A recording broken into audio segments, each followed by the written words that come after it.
When I was a teenager, I remember seeing in a book an illustration that showed a huge chasm, and on one ridge of the chasm stood a man, and on the other ridge of the chasm stood all the animals of the animal kingdom. Now, the point of that illustration was to say that humans and animals are vastly different from each other. They're separated by a huge gulf, and we need to recognize how unique humans are. Now, is that really true? Are we so different from the animal kingdom? Well, on its surface, it looks like we are. I mean, just consider all the things that we make. I mean, look at the cities we build. Look at the cars and the spaceships, airplanes. Look at the computers. Look at the cell phones. No animals create all these things. Surely we are unique. Surely we are far different from the rest of the animal kingdom. And yet, in the last couple of decades, researchers have been showing that animals are capable of a variety of things that for a long time we thought only humans could do. So, for instance, it was long believed that only humans use tools. Well, now we know that chimpanzees use simple tools. Crows can use simple tools. In fact, if you have a tube of water with a treat floating on the top of that water, and a crow wants to get that treat, but he can't get into the tube of water, the crow might start picking up some pebbles from the ground and with his beak and sticking them in that water, one pebble after another, until the water rises high enough that the crow can take the treat out. All right, not only is the crow using pebbles as a tool, but the crow also has the concept of displacement, something that we humans don't get until we're about 3 years old. Well, how about language? Surely only human beings are capable of complex language. And yet now we know that animals have all kinds of complex language. Again, going back to crows, one researcher showed that if he put a mask on and went outside and he scared one of the crows, and then he went back inside and took the mask off, and then after a while came back outside and put that mask on again, suddenly other crows were mad at him and were cawing at him and viewing him in a hostile way. And then if he went back in the building, took off that mask, and say waited a year later to put a mask on again and go outside, now a whole new group of crows are cawing at him and view him as an enemy. Somehow those crows were able to pass on information about, watch out for this masked man.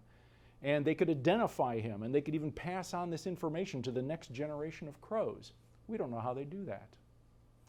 Well, how about laughter? Surely only human beings laugh. Not so. Chimpanzees laugh, dolphins laugh, rats laugh. Well, how about self-awareness? Surely only human beings are aware of ourselves as individuals, individual personality. And yet now we know that gorillas, orangutans, chimps, bonobos, elephants, dolphins, orcas, and magpies all have the ability to recognize themselves in a mirror. Now, if you can recognize yourself, you have self-awareness. Well, let's see, what other characteristics? How about future planning? Surely only humans can do future planning. Only humans can imagine a future scenario and then prepare for that future scenario. And yet we're finding that there's a variety of animals that can also do some future planning and prepare for that. Well, how about mourning death? Surely we're the only creatures who mourn the death of loved ones. Not so. Mother chimpanzees, if their infant dies, they mourn over the death of that infant. Elephants will often go back to the bones of a family member, of a loved one, and handle the bones, and while they're doing that, they will make mournful sounds. Well, how about the capacity for fairness, compassion, altruism. Surely only humans do those things. And yet, studies have shown that chimpanzees will get distressed when they see another chimpanzee being treated unfairly. A rat will rescue another rat from a trap, even if it means having to share a treat with that rat that it just helped escape. And then there's all kinds of examples, 70 examples of humpback whales that saved the lives of seals from orcas. And there's many examples of dolphins that have saved the lives of dogs and humans from sharks. So maybe we're not so different after all. Maybe that big gulf between humans and the animal kingdom, maybe there is no big gulf. Maybe we're very close together. Yes, our abilities are greater in size, but not in kind. We have a lot in common. In fact, we've discovered that animals have emotions. Many of those emotions are very similar to our emotions. They can feel happiness. They can feel sadness. They can feel a variety of emotions that we have. They can feel pain. And because of this, we now are becoming more empathetic towards animals. And we are calling for greater ethical treatment of animals. Our sympathy is even extending now to trees. We've discovered that trees have feelings, you might say. Trees communicate their distress. If they're being attacked by insects, they communicate that distress. They communicate through their root systems and by giving off odors. So we are part of this whole web of living things on this planet. We are an integral, deep part of it all. And yet, there are still, I think, some things that make humans unique. As far as we know, only humans tell stories. We are great storytellers. Our culture is just full of stories. Just turn on the TV. We are, as far as we know, the only creatures that create art, symbolic art. Now, it's true, you can put a paintbrush in the hand of a chimpanzee or in the trunk of an elephant, and they will, stick that brush into various colors and make designs on a canvas, but it doesn't really mean anything to that animal. It doesn't have symbolic meaning as far as we are aware. Only we create actual art. We are, as far as we know, the only creatures who are able to have invisible ideas.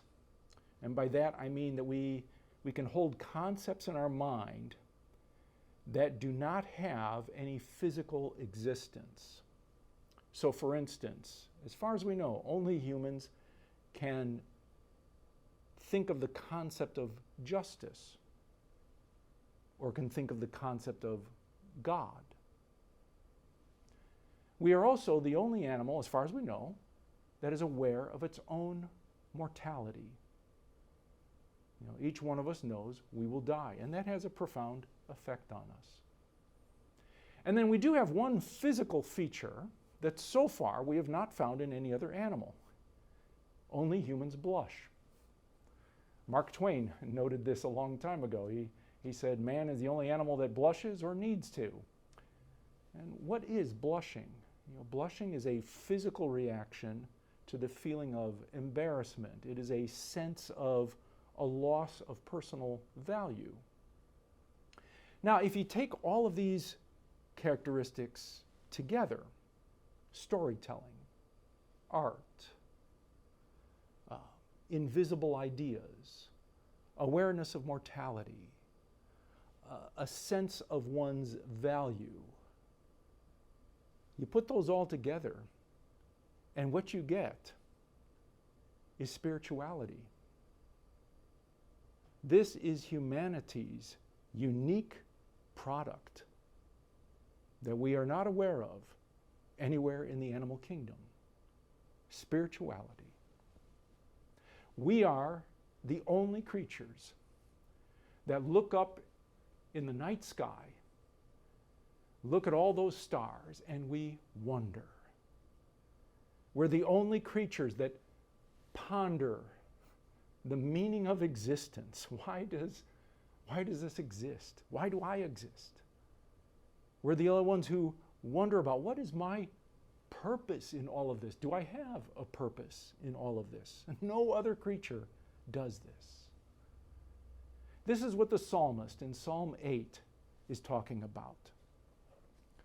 When I look at your heavens, the work of your fingers, the moon and the stars that you have established, what are humans that you are mindful of them? Mortals, that you care for them. That ancient psalmist was able to see maybe, 3,000 or so stars in the sky. We're now aware that the cosmos is far bigger than that. Our Milky Way galaxy has some 400 billion stars in it. And that's just one galaxy. That's just ours. There are 1 trillion galaxies. And then that's only the observable universe. That's the universe we're able to see. There's a huge portion of the universe we cannot see because its light will never get to us, because the universe is always receding from us. Astronomers calculate that the unobservable universe is at least 15 million times larger than the visible universe. So, when we consider the cosmos, when we consider the heavens, we do indeed have to wonder, do I matter at all? Do I have any significance at all? Look at how tiny I am. Look at how insignificant I am.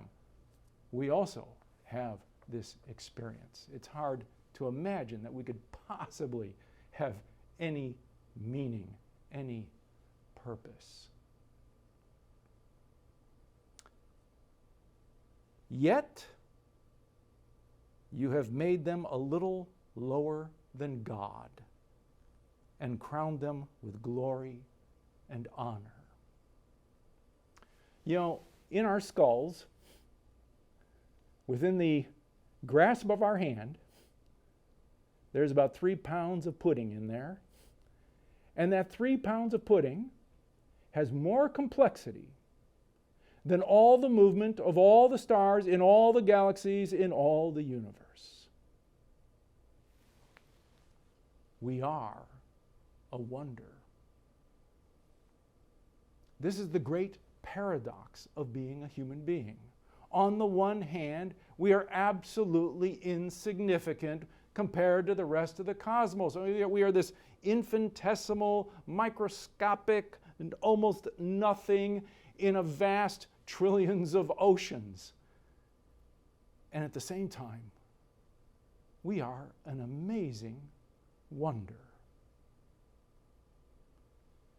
And that's what gives us our purpose. You have given them dominion over the works of your hands. You have put all things under their feet, all sheep and oxen, and also the beasts of the field, the birds of the air and the fish of the sea, whatever passes along the paths of the seas. O Lord, our sovereign, how majestic is your name in all the earth. Our purpose is to care for all of this life that's all around us. And by doing so, we glorify God. Now, there are many people in our world who don't believe that we have a purpose, who don't believe that there is any meaning to the universe at all. It's all the result of blind forces. It's all the result of accident. There's nothing special about us at all. we're just the blind result of all of these chance happenings. But that philosophy ignores our unique human capability, our spiritual perception, our spiritual intuition. It may be that in the years ahead, in the decades or centuries ahead, it may be that our purpose will actually go beyond this earth. It may be that our purpose will go beyond this solar system. It may go beyond this galaxy. It may be that we have a God-given purpose that is going to affect the entire universe. But whatever ultimate purposes we may have, we know that our purpose begins right here, right now, by caring for all that lives around us.